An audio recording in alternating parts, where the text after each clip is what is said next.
भजो नित्य गोविंदा नित्य गोविंदा.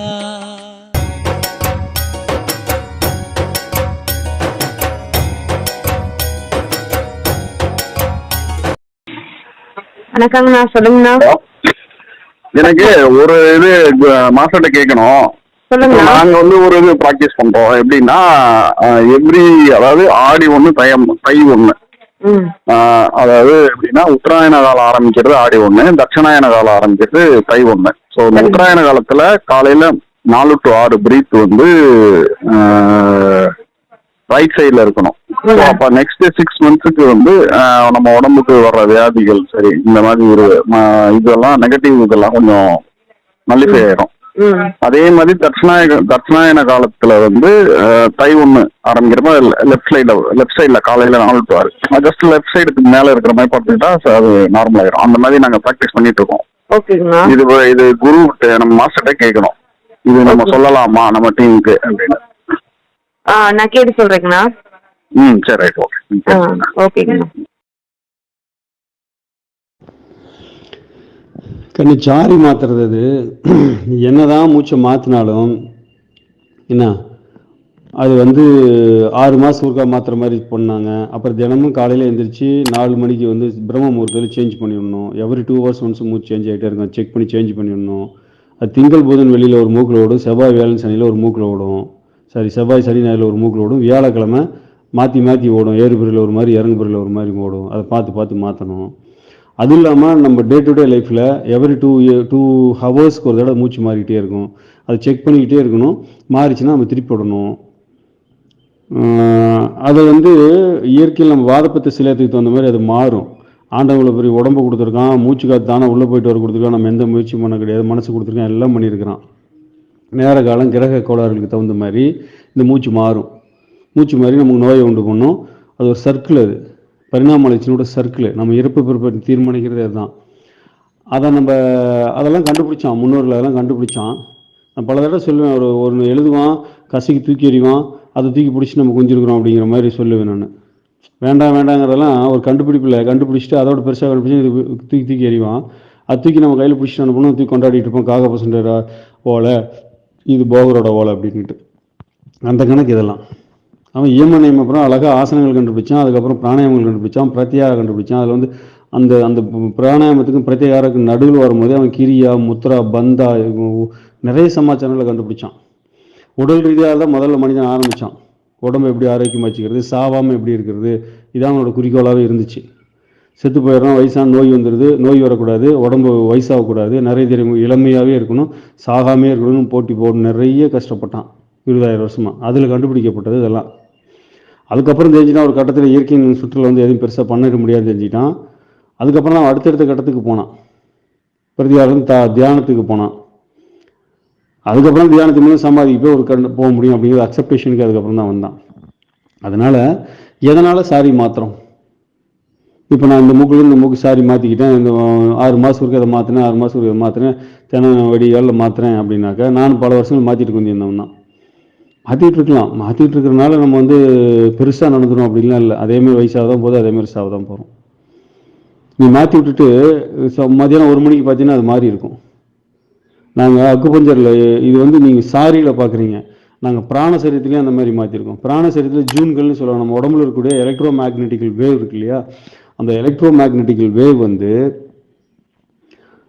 பாஸ் ஆகணும், உடம்புக்குள்ளே பாஸ் ஆகிறதுக்கு ஜூன்னு சொல்லுவாங்க. கட்டவரல் சைஸில் அந்த அகலத்தில் ஒவ்வொரு இடத்துலையும் ஒரு வேவ்ஸ் மாலிகுல்ஸ் இருக்கும். அந்த மாலிகுல்ஸ் மைனஸ் இருக்கும். அது பாஸ் ஆகி எலக்ட்ரான் வேவ்ஸ் அந்த மாதிரி போகும் நம்மளோட சூட்சும பாடியில்.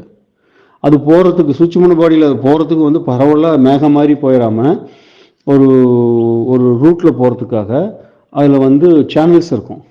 அந்த மாதிரி 12 சேனல்ஸ் இருக்கும். அந்த சேனல்ஸில் அந்த மைனஸ் மாறுற இடங்கள் தான் பாயிண்ட்ஸ்னு சொல்லுவாங்க. இது அக்குபஞ்சரில் தெளிவாக, வர்மத்தில் அக்குபஞ்சரில் தெளிவாக படிப்பாங்க அதை. ஸோ அது ரொம்ப அக்யூரேட்டாக அது ஜாதகத்தோட கனெக்ட் பண்ணி பார்த்தோம்னா கிரக அலைகள் மாறும் பொழுது இந்த ஜூன்கள் பரிமாற்றம் ஜூன் ரொட்டேட் மாறிக்கும், ஆப்போசிட் டைரக்ஷனில் மாறிக்கிட்டு அந்த வேவ் அதாவது பிராணன் பாஸ் ஆகாமல் அந்த தடுத்து அந்த இடத்துல அந்த புள்ளி அஃபெக்ட் ஆகி அது உடம்புல நோயாக மாறும். இதுக்கு வந்து அஸ்ட்ராலஜின்னு தெரிஞ்சிருக்கணும், அக்குபஞ்சர் வருமுன்னு நல்லா தெரிஞ்சிருக்கணும், அப்போ தான் முடியும்.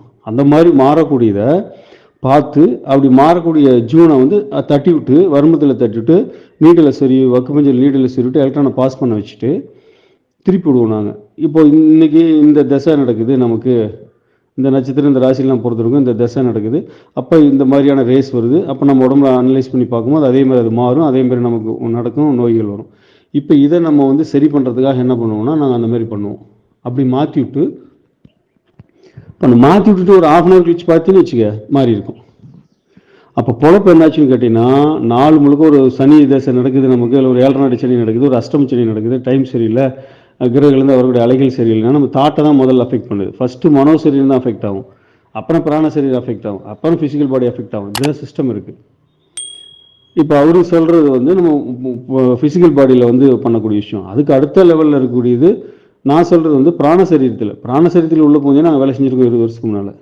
ஒரு டீமாக ஒர்க் பண்ணி அது வர்மாவுக்கு கொஞ்சம் பெஸ்ட் மாஸ்டர்ஸ்லாம் ஒன்றா இருந்து அவங்க வந்து அஸ்ட்ராலஜின்னு தெரிஞ்சவங்களும் ரெண்டும் நல்ல தரவாக கற்றுக்கிட்டோம், அதை பற்றி ரிசர்ச் பண்ணுறவங்களாம் சேர்ந்து இந்த வேலையை பண்ணியிருக்கிறோம். அப்போ பார்க்கும்போது நாள் முழுக்க அதே வேலையை பண்ணிகிட்டு இருக்கிற மாதிரி ஆச்சு. நாள் முழுக்க அதை பண்ணிகிட்டு இருக்கணும். நீ போட்டு மாற்றி விட்டு பார்த்தா நல்லா இருக்கும், பல்ஸ் பார்த்தா நல்லா இருக்கும், வாத பற்றி சில தரும் அவனு போக சாரி மாதிரி இருக்கும். போய் அப்புறம் ஏதாவது வேலை செஞ்சு 1/2 மணி நேரம் கழிச்சு பார்த்தீங்கன்னா சாரி திரும்பி இருக்கும். என்னடா அது மூச்சு இந்த பக்கம் மாற்றி விட்டு பிராண சரீரத்தில் போய் வேலை செஞ்சுருக்கிறோம், அப்புறம் பார்த்தா ஜூன் மாதிரி இருக்கும், அப்புறம் திரும்ப மாதிரி ஜூன் மாதிரி. இதே வேலை தான் பண்ணிட்டு இருக்கும், வேறு எந்த வேலையும் பண்ணிட்டு இருக்க முடியாது. இயற்கையத்தில் பெருசாக நம்மளால் எதுவுமே பண்ண முடியாது. அது உத்தராயணத்தில் இருந்தாலும் சரி, தட்சிணம், அதெல்லாம் வந்து வளர்ந்து மனிதன் வந்து வளர்ந்து வரும்பொழுது அவனோட ஆசைகளுக்கு தகுந்த மாதிரி இருக்குன்னு சொல்லி நினச்சி பண்ணும்போது கண்டுபிடிக்கப்பட்டவை அதெல்லாம்.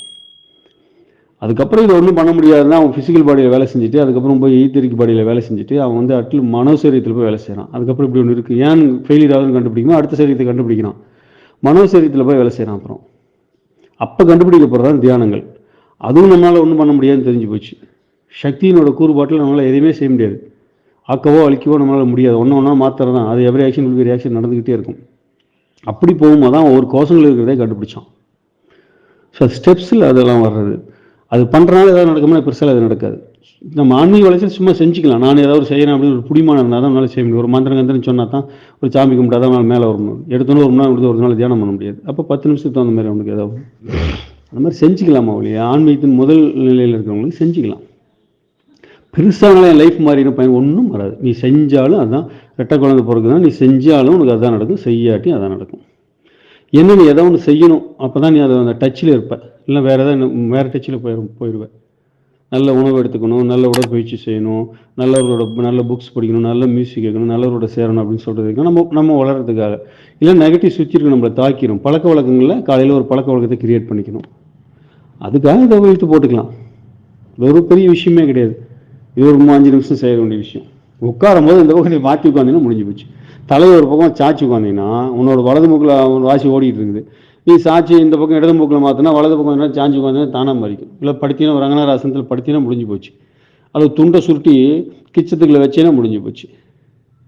காலில் வந்து இருக்கக்கூடிய அந்த நரம்பு, குதிகால் நரம்புல ஒரு அழுத்தி ஒரு பக்கமாக சாஞ்சிக்கிங்கன்னா சாரி மாறிக்கும். 2 நிமிஷத்துக்கு சாரி மாற்றிடலாம். மூச்சை வந்து வலது மூக்கிலேருந்து இடது மூக்கிலேருந்து வலது மூக்கோ மாற்றுறதுக்கு ஆகக்கூடிய நேரம் 2 நிமிஷம் தான். இல்லையா 5 விரலையும் மடக்கி அந்த முஷ்டி கொண்டு போய் கிச்சத்துக்குள்ளே வச்சு அழுத்தி மூடி ஒரு பக்கம் சாஞ்சினா மாறிக்கும், உடனே மாறிக்கும். இதெல்லாம் யோகா டெக்னிக் இதெல்லாம். ஆனால் அதனால் என்ன பயன் அப்படிங்கிறத நமக்கு நீ மாற்றி விட்டு அப்படியே ஓடணும்னு நினைக்காது. இயற்கையாக மூச்சை மாற்றுது, நீ போய் செயற்கையாக அதை மாற்றுற உன்னோட இதை பயன்படுத்தி. அப்போ அது உனக்கு நீ மாற்றி விட்டது அதே மாதிரி 2 மணி நேரத்துக்கு இருக்க மாதிரி இருக்குமானா இருக்காது. அது பெரிய சயின்ஸ். அது வந்து கிரக அலையிலிருந்து செஞ்ச கர்மாவோட கனெக்டட். அதனால் அதெல்லாம் தாண்டின விஷயம் தான் நம்ம கொடுத்துட்ருக்கோம், உச்சத்தை நம்ம கொடுத்துட்ருக்கோம். ஸோ கர்மா மாறிச்சுன்னா தான் கிரக அலையிலேருந்து வரக்கூடிய ரேஸ் மாறும். கிரக அலையிலேருந்து ரேஸ் மாறினா தான் மனதிலிருந்து வரக்கூடிய எண்ணங்கள் மாறும். மனதில் இருக்கக்கூடிய எண்ணங்கள் மாறினா தான் பிராணசரீர ஓட்டம் சீராகும். பிராணசரீரத்தில் ஓட்டம் சீரானா தான் ஒரு ஃபிசிக்கல் பாடியில் வரக்கூடிய நோய் நொடிகள் மற்ற சமாச்சாரம் தீரும். அது இயற்கையின் விதி பிரகாரம் வயசான சவனங்கிறது அதெல்லாம் வந்து ஒரு ஃபிக்ஸடு, அதை நம்மளால் மாற்ற முடியாது. ஸோ சாரியை மாற்றுறனால அவங்க வலது நாசிலேயே ஓட்டம் வருகிறான். அது தெரியுமா? 24 மணி எங்கே வெளியே போனாலும் வலது மூக்கில் மட்டுமே காற்று போயிட்டு இருக்கும், வேறு மூக்கு இடது மூக்கில் ஏன்னா வலது மூக்கிலே காற்று போயிட்டு இருந்தால் எங்கே போனாலும் எந்த காரியத்துக்கு போனாலும் ஜெயிக்கும் போனாங்க. அது வாசியில் அது ஒரு இருக்குது. வலது மெனக்கெட்டு எங்கே போனாலும் வலது மூக்கிலே மூச்சு விட்டுக்கிட்டே இருப்பான். எனக்கு பெருசாகிட்டான். அப்படி பண்ண ஏதாவது பெருசாக ஆகிருக்கான்னா அவனும் 100 வயசுக்குள்ளே செத்து தான் போனான். பெரிய மாஸ்டராக இருந்தால் கூட 4 பேருக்கு அவன் சொல்லிக் கொடுத்துருந்தா கூட அவனும் 100 எங்கள் குருநாதர் தண்ணியில் தான் முதப்பான். 102 வயசுல செத்து போயிட்டான். தண்ணியில் தான் படுத்துங்குவான், ஆற்றுல குளத்துல மேலே தான் படுத்துங்குவான், அதில் தான் நடந்து போவான். என்ன பெருசாக பண்ணிட்டாங்க, சக்தி நமக்கு எதுக்கு அப்படிங்கிறோம். ஸோ அந்த மாதிரி வாசிச்சல் கடப்ப சைத்தான பரமஹம்சர் இடத்துக்கு அல்லது சிவானந்த பரமஹம்சர் இடத்துக்கு எல்லாம் செத்து தான் போனாங்க. அவங்களுக்கு நோய் வந்தது, பக்கத்தில் நம்ம பார்த்துருக்குறோம். அதனால் சொல்லித்தரதை பற்றி பிரச்சனை இல்லை, அது ஒரு படி தான். நம்ம சொல்லிக் கொடுத்து பெரிய விஷயத்தை சொல்லி கொடுத்துட்ருக்குறோம். அது லேட் ஆகும். நீ ஆயுசு சாவர வரைக்குமே அது பண்ணிட்டு இருந்தாலும் அதனால உனக்கு பெருசாக எதுவும் பெனிஃபிட் நடக்காது. நீ ஆன்மீகத்தில் தினம் காலையில் எழுந்துச்சு ஒரு காயத்ரி மந்திரம் ஒருத்தன் சொல்கிறான், அல்லது ஒரு சாமி கும்பிட்றான், ஒரு யோகாசனம் பண்ணுறான், ஒரு சூரிய நமஸ்காரம் பண்ணுறான், சூரியனுக்கு பூஜை பண்ணுறான், அது ஏதோ ஒன்று பண்ணுறான். அந்த மாதிரி ஆன்மீகத்தில் ஒரு பிடிப்பு நமக்கு வேணும், அதில் நீ வளர்கிறதுக்கு. அதெல்லாம் திசை மாறி இருக்கக்கூடாது, வேறு நிறைய ஒன்று ஆக்குபை பண்ண சுற்றி இருக்குது. அதுக்காக நமக்கு என்ன பண்ணுதுன்னா இதெல்லாம் தேவைப்படுது, இந்த மாதிரி பழக்க வழக்கங்களும் தேவைப்படுது. அதிலிருந்து அடுத்தடுத்த படி போக முடியும். இப்போ சாரி மாற்றுறதுங்கிறதெல்லாம் பிராண சரீரத்தில் பண்ணக்கூடியது. ஃபிசிக்கல் பாடி யூஸ் பண்ணி ஃபிசிக்கல் பாடியில் தான் எந்த ஒரு ஆக்டிவிட்டி பண்ணுறது, அது பிராண சரீரத்தில் சேஞ்ச் ஆகக்கூடியது. அதெல்லாம் கண்டுபிடிச்சி அதுக்கப்புறம் எத்தனையோ கண்டுபிடிச்சிட்டான் நம்ம பாட்டெல்லாம். எவ்வளவோ கண்டுபிடிச்சி சொல்யூஷன்லாம் சொல்லி சொல்யூஷனில் ஜெயிச்சு போயிட்டான். அதுக்கப்புறம் ஜெயிச்சு போயிட்டான். இதில் என்ன பிரச்சனை, அந்த ஃபஸ்ட்டு கடைசி வரைக்கும் கண்டுபிடிக்கிறதுக்கு கிட்டத்தட்ட 10-15 வருஷம் ஆச்சு. அப்போ ஒன்றுலேருந்து இன்னொன்று இதோட பெஸ்ட்னு ஒன்று கண்டுபிடிக்கிறதுக்கு அவனுக்கு 2000 வருஷம் 3000 வருஷம் ஆச்சு. அப்போ கண்டுபிடிக்கப்படும் போது அந்த இது வேஸ்ட்னு சொல்லி தூக்கி எறிகிறான் பற்றி, அந்த தூக்கி எறிஞ்ச ஓலைச்சுவடையெல்லாம் எல்லாத்தையும் கிடச்சிது. அதுதான் பிரச்சனை. அல்லது நிறைய பேர் இதான் சொல்லி கொடுத்துட்டு இருந்தான், அதை பரம்பரையாக ஒரு குரு ஃபாலோ பண்ணிக்கிட்டே இருந்தாங்க. குரு பரம்பரை அதை போயிட்டே இருந்தது, அடுத்த கிளாஸுக்கு போகாமல். 5ஆம் கிளாஸ் படித்த ஒருத்தன் 5ஆம் கிளாஸ் வரைக்கும் இருக்கிற லெசன் சொல்லிக் கொடுக்குறான் ஒரு பையனுக்கு, 1ஆவதுலேருந்து 5ஆவது வரைக்கும் இருக்கிற லெசனை. அவன் செத்ததுக்கப்புறம் அவன் சிஷியன் அதை சொல்லிக் கொடுக்குறான். இது இப்படியே போயிட்டு இருந்தது. இன்னொரு பக்கம் ஒருத்தன் 7ஆவது வரைக்கும் போயிட்டான், அந்த 7ஆவது வரைக்கும் சொல்லிக் கொடுத்துருந்தான். இன்னொரு பக்கம் 10ஆவது வரைக்கும் போனால் ஒருத்தன் 10ஆவது வரைக்கும் சொல்லிக் கொடுத்துருந்தான். இதில் ஈகோயின் காரணம் நான் சொல்கிறதான் பெருசு நீ சொல்கிறதான் பெருசுன்னு சொன்னனால அந்த 5ஆவது வரைக்கும் படித்து சொல்லி கொடுத்தேன், என்ன தான் பெருசுன்னுட்டு 7ஆவது வரைக்கும் படித்தவன்ட்டு போய் கற்றுக்கல. 7ஆவது வரைக்கும் படித்தவனும் அதே மாதிரி என்ன தான் பெருசுனா 10ஆவது வரைக்கும் எல்லாருமே அதே மாதிரி நினச்சிக்கிட்டு இருந்தானுங்க, என்ன தான் பெருசு என்ன தான் பெருசு. ஒவ்வொருத்தரும் அடுத்தவன்ட்டு போய் அவன் என்ன சொல்லித்தானே இவன் என்ன சொல்லித்தானே பார்த்து கலந்து மிக்ஸ் பண்ணி அப்படி ஒரு இது இருந்ததுன்னா டெவலப் ஆகிருக்கும், நம்மளோட ஒன்று எக்ஸ்ட்ரா சொல்லி மிங்கிள் ஆகிருக்கும். அந்த மாதிரி பண்ணலை. ஒவ்வொரு குருவும் ஆளுக்கு ஒரு பக்கம் இருந்தாங்க, அவங்களுக்கு ஒரு சிஷியன் வச்சுருந்தாங்க, அவங்களுக்கு மடம் இருந்தது. அதை அப்படியே பரம்பரை அதை சொல்லிக் கொடுத்துருந்தாங்க. ரகசியமாக ஒரு சத்தியபிரமா வாங்கி சொல்லி கொடுத்துருந்தாங்க. அப்போ நம்ம செய்கிறது ரைட்டாக தப்பானுங்களுக்கு தெரியாமல் நம்ம செய்கிற ரைட்டு இதுதான் உச்சம் அப்படின்னு நினச்சி செஞ்சுக்கிட்டு இருந்தாங்க. அதை அடுத்தடுத்த தலைமுறைக்கு கடத்துனாங்க. இது போய் கீழே இறங்கி போய் நான் தான் பெரியவங்கிற இல்லாமல் இறங்கி போய் அடுத்தடுத்த குருவில் என்ன இத்தனை ஆசிரமங்கள் இருக்குது, இன்னும் சொல்லித்தராங்க, என்ன தான் சொல்லிக் கொடுக்குறாங்க பார்க்கலாமேன்னு ஒவ்வொருத்தரும் இறங்கி போய் கற்றுருந்தானாக்க ஸோ நமக்கு இல்லாத ஒரு விஷயம் அங்கே இருக்கும்போது அதில் மிங்கிள் பண்ணுறதுக்கான சான்ஸ் கிடைச்சிருக்கும். அது ஒரு பெரிய தப்பு. அது ஒரு சில இடங்கள் நடந்தது, ஆதிசங்கரர் காலத்தில் நடந்தது. அது என்ன ஆச்சுன்னு கேட்டிங்கன்னா அது கான்வர்சேஷனாக இருந்தது, ப்ரூஃப் பண்ணாங்க. அதாவது நான் இவன் பேசி நான் தான் பெருசுன்னு இவன் வாய்ச்சொல்ல வீரராக இருக்கணும், நிறைய நாலேஜ் தெரிஞ்சிருக்கணும் உனக்கு.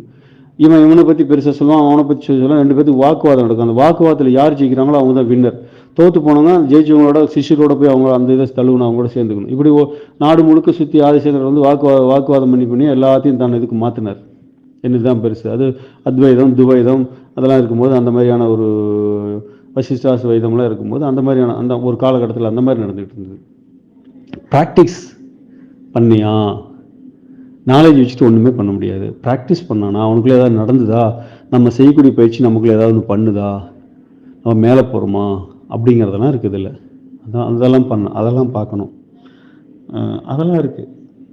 இல்லைன்னா வாசி நம்மளுக்கு வாசி எப்போ சொல்லிக் கொடுக்கும், அது தந்திரா ப்ராக்டிஸ் பண்ணுறவங்களுக்கு ஒரு சில வாசி பயிற்சிகளை சொல்லிக் கொடுத்து சாரி மாத்திரத்தை சொல்லிக் கொடுக்கணும். அது அவசியம் தேவை. தந்திரா பண்ணுறவங்களுக்கு குடும்பஸ்தனுக்கு தேவை. ஆன்மீகத்தில் இருக்கான், குடும்பஸ்தனாக இருக்கானாக்கா அவனுக்கு இந்த பயிற்சி கண்டிப்பாக தேவை. ஆனால் இந்த பயிற்சி பண்ணுறவங்க ஆன்மீகத்தில் இருக்காங்க, குடும்பத்தில் இருக்காங்க, அதுங்க பயன்படுத்துகிறாங்களா அப்படிங்கிறது ஒன்று சமாச்சாரம் இருக்குது. தந்திரா சொல்லித்தரவன் சரியான வாசி மாத்திரம் சொல்லித்தர மாட்டான், தந்திரா டெக்னிக் மட்டும் சொல்லித்தருவான். வாசி மாத்திரம் சொல்லித்தருவான், தந்திரா சொல்லித்தர மாட்டான். அது தெரிஞ்சால் இது பண்ண முடியும், இது தெரிஞ்சால் தந்திரா தெரிஞ்சால் தான் வாசி பண்ண முடியும், அது தனியாக பண்ணலாம். ஆனால் தந்திரா பண்ணுறதுக்கு அது தெரிஞ்சிருக்கணும், சாரி மாற்ற தெரியணும். அதெல்லாம் 10-15 வருஷத்தில் உருட்டிட்டு கிடந்தது தான். அதனால் சொல்லிக் கொடுக்குறதுல ஒன்றும் தப்பு இல்லை. அதை பிடிச்சிட்டு நம்ம வேற ஒரு தன்மையில் இருக்கும். அது என்ன அதை தாண்டி அதுக்கு மேலே போய் ஒரு தன்மையில் இருக்கும். அது ஐயோ நீங்கள் புரிஞ்சுட்டே தான் முடியும். அது உனக்குள்ள ஏதாவது நடந்திருக்கணும், அந்த சடோரி தன்மை உனக்குள்ள நடந்திருக்கணும், அதை நீ ஃபீல் பண்ணியிருக்கணும். சடோரிங்கிற பொண்டாட்டி நீ கல்யாணம் பண்ணியிருக்கணும், சடோரிங்கிற புருஷன் நீ கல்யாணம் பண்ணியிருக்கணும். உன் கூட அவன் இருக்கணும், இல்லை உனக்குள்ள வெளியில் இல்லை உள்ளுக்குள்ள உன்னோட இருப்பான், வாழுவான். அது ஐயோலாம் விளக்கமாக சொல்லியிருப்பேன். ஸோ அந்த தன்மையை டேஸ்ட் பண்ணி அதோட வாழ ஆரம்பிக்கிறவங்களுக்கு இது தேவையில்லை. அவன் தான் ஜெயிக்க போகிறான், அவன் தான் ஜெயிக்க போகிறான். அதனால் அது என்ன அப்படிங்கிறத புரிஞ்சுக்கணும். அப்போ சடோரித்தன்மை டேஸ்ட் பண்ணியிருந்தால் இந்த இது வராது. என்ன புண்ணியம் செய்தேனோ